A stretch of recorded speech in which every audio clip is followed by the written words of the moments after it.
आज से लगभग 5 महीने पहले जब निफ्टी अपना ऑल टाइम हाई हिट कर रहा था, मार्केट ने 26,000 का लेवल क्रॉस किया। उसके बाद से पिछले 5 महीने से लगातार मार्केट फॉल होते हुए निफ्टी 50 हमारा लगभग मोर देन 13% ज़्यादा से फॉल हो चुका है, जिसको हम लोग एक करेक्शन बोल सकते हैं। क्योंकि मार्केट अभी भी अपने ऑल टाइम हाई से लगभग मोर देन 13% ही करेक्ट हुआ है, इसलिए इसको हम लोग एक फॉलिंग मार्केट के बजाय, एक बेयर मार्केट के बजाय एक इसको हम लोग हेल्दी करेक्शन बोल सकते हैं। अगर हम लोग एग्जैक्टली बात करें तो मार्केट में 1 जून 2023 को ब्रेकआउट देता है और फिर मार्केट अपना ऑल टाइम हाई सितंबर के महीने में लगाता है, जो कि 26,270 का लेवल होता है, जो कि लगभग अपने लास्ट ब्रेकआउट से मोर देन 43% का रिटर्न है।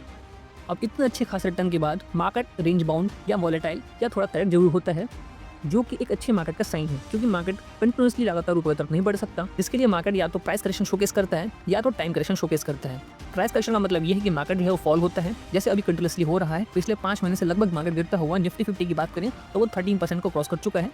यही मिड कैप में लगभग 20% का रिटर्न जो नेगेटिव दे चुका है पिछले 5 महीनों में, और अगर स्मॉल कैप की बात करें तो मोर देन 24% है, क्योंकि निफ्टी 50 ने पिछले 1.5 सालों में लगभग 43% से ज़्यादा का रिटर्न दिया था। उसके बाद से एक ऐसा करेक्शन आना एक हेल्दी करेक्शन कहलाता है, जो कि मार्केट को लॉन्ग टर्म में अप ट्रेंड की तरफ मूव करने के लिए ही बूस्ट करता है। क्योंकि मार्केट कंटिन्यूसली ऊपर की तरफ नहीं बढ़ सकता, तो पिछले लास्ट 1-2 ईयर के जो रिटर्न हमें मिले हैं अच्छे खासे, इसलिए मार्केट इस साल रेंज बाउंड या करेक्शन या एक वॉलेटाइल मार्केट शोकेस कर सकता है, जो कि यहाँ पर एक टाइम करेक्शन भी हो सकता है, ताकि मार्केट जो अभी बियर ट्रेंड में नहीं आए हैं, क्योंकि लगभग 20% तक का रिटर्न जो है मार्केट में यूजुअली माना जाता है कि वो एक अच्छा करेक्शन होता है, जो कि ये साइन देता है कि मार्केट अगर अब इसके बाद थोड़ा टाइम पास करता है, मतलब कि टाइम बाउंड होता है,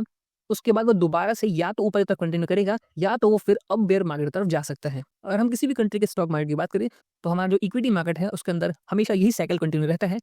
मार्केट हमेशा बेयर, बुल और यहाँ पर रेंज बाउंड फेज में रहता है, जैसे हम लोग कंसोलिडेशन फेज भी बोलते हैं। अब इन सब चीज़ों से परेशान होकर बहुत सारे जो इन्वेस्टर्स हैं उनके ख्याल दिमाग में अब आने शुरू हो गए हैं कि हमें अपनी SIPs जो है उन्हें रोक देनी चाहिए, या हमें जो इन्वेस्टमेंट हम कर रहे थे डायरेक्ट स्टॉक्स में उसको बंद कर देना चाहिए।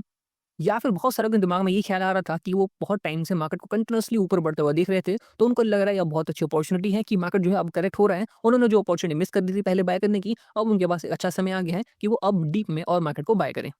और वो मार्केट को डीप में बाय करने के लिए यूज करते हैं एवरेजिंग स्ट्रेटजी। अगर आप भी इन्वेस्टमेंट करते हैं स्टॉक मार्केट में तो आपको कभी ना कभी एवरेजिंग के बारे में पता ही होगा, और आपने हो सकता है अनजाने में एवरेजिंग कर भी दी होगी। जैसे बहुत से लोग मार्केट जब आते हैं तो सबसे पहले वो स्टार्टिंग करते हैं ट्रेडिंग वगैरह से, और कई सारे जो होते हैं वो डायरेक्ट इन्वेस्टमेंट भी शुरू कर देते हैं, पर मोस्टली जितने भी लोग स्टॉक मार्केट में आते हैं उनकी शुरुआत हमेशा ट्रेडिंग से ही होती है, क्योंकि वो एक बहुत अच्छा तरीका है इजीली मार्केट में एंटर करने का स्लो कैपिटल के साथ। तो दोस्तों, आज की वीडियो बनाने का मेरा मकसद ये था कि हम लोग इस चीज़ पर डिस्कस कर पाए कि क्या अभी मार्केट में सही टाइम है हमारा और एसेट को, इन्वेस्टमेंट को इंक्रीज करने का,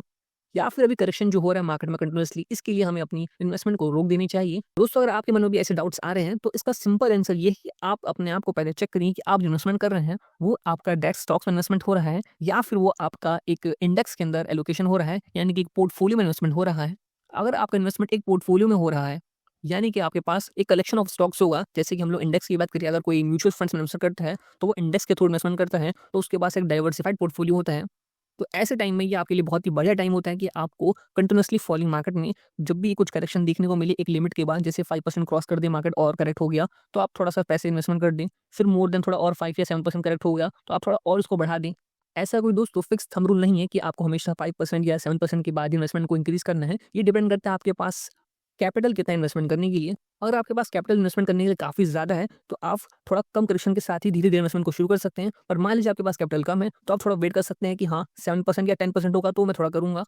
और अगर मार्केट यहाँ से रिटर्न करना शुरू हो जाता है तो मैं तुरंत ही कर दूँगा। तो दोस्तों, ये मैंने बात करा कि इंडेक्स इन्वेस्टमेंट की अगर आप बात कर रहे हैं या फिर आप पोर्टफोलियो में इन्वेस्टमेंट कर रहे हैं तो आपकी क्या स्ट्रेटजी हो सकती है। तो क्योंकि आपका पोर्टफोलियो डाइवर्सिफाइड है, आप एक इंडेक्स में फॉलो कर रहे हैं इन्वेस्टमेंट करना, तो यहाँ पर आप ज़्यादा दिमाग ना लगाते हुए मार्केट जब अच्छा करेक्शन दिखाता है तो आप इसमें अपने एसेट को इंक्रीज़ कर सकते हैं, यानी कि आप इन्वेस्टमेंट को इंक्रीज़ कर सकते हैं। पर दोस्तों, जब हम बात करते हैं डायरेक्ट स्टॉक इन्वेस्टमेंट की, यानी कि आप खुद से स्टॉक्स में पर्टिकुलर इन्वेस्टमेंट कर रहे हैं, तो फिर डिपेंड करते हैं कि आप उस स्टॉक को कितने अच्छे से जानते हैं। आपको ये चेक करना होगा कि वो जो स्टॉक्स है उसके लास्ट क्वार्टर के रिजल्ट किस तरीके से आए हैं और मार्केट ने उसके स्टॉक के साथ किस तरीके से बिहेव करा है। यानी कि अगर मार्केट में उसके करेक्शन काफ़ी अच्छा से देखने को मिल रहा है उसके स्टॉक्स में, पर उसके फाइनेंशियल बड़े ही अच्छे हैं, स्ट्रॉन्ग आए हैं, तो हो सकता है वो जो स्टॉक है वो भेड़-चाल के हिस्से में दब चुका है, मतलब मार्केट गिर रहा था इसलिए उसको भी थोड़ा गिरना पड़ा, या फिर प्रेशर बन जाता है देखा-देखी का, तरबूजे को देख खरबूजा रंग बदलता है वाला सीन क्रिएट हो जाता है। पर अगर आपके स्टॉक्स की परफॉर्मेंस भी अच्छी नहीं आ रही है, मार्केट भी अच्छा खासा करेक्ट हो रहा है, और आपको अगर ऐसा लगता है कि हाँ, जो स्टॉक्स है वो काफ़ी ज़्यादा ओवर वैल्यूड भी था इसलिए भी करेक्ट हो रहा है। अगर कंपनी की आपको बिज़नेस मॉडल पे अगर भरोसा ना हो, या फिर उसके मैनेजमेंट आपको लगे कि हाँ ठीक नहीं से अगर आपको ऐसा लगे कि जो मैनेजमेंट है वो अच्छे से परफॉर्मेंस नहीं दे पा रही है, तो इस सारे फैक्टर को एनालाइज करने के बाद भी आप डिसाइड कर सकते हैं कि अब इस स्टॉक्स के अंदर आपको एलोकेशन नहीं करना है या फिर आपको एक लिमिट के बाद पोजीशन कट कर देनी है, यानी लॉस बुक कर देना है। तो दोस्तों, अगर आप पर्टिकुलरली स्टॉक्स इन्वेस्टिंग कर रहे हैं, इसका मतलब आपको नॉलेज होगी। अगर आपको नॉलेज है, इसका मतलब ये है कि आप कैपेबल हैं एनालाइज करने के लिए उस स्टॉक्स को। पर अगर आप कैपेबल नहीं थे और आपने अगर स्टॉक्स में इन्वेस्टमेंट कर दिया है, तो दोस्तों आपको मैं सजेस्ट देना चाहूँगा कि आप उसके अंदर अब और इन्वेस्टमेंट करना बंद कर दें। आपको वो स्टॉक समझ में नहीं आ रहा है, तो उसके एसआईपीज़ को, उसने जो भी इन्वेस्टमेंट किया, आप वो स्टॉप कर दें।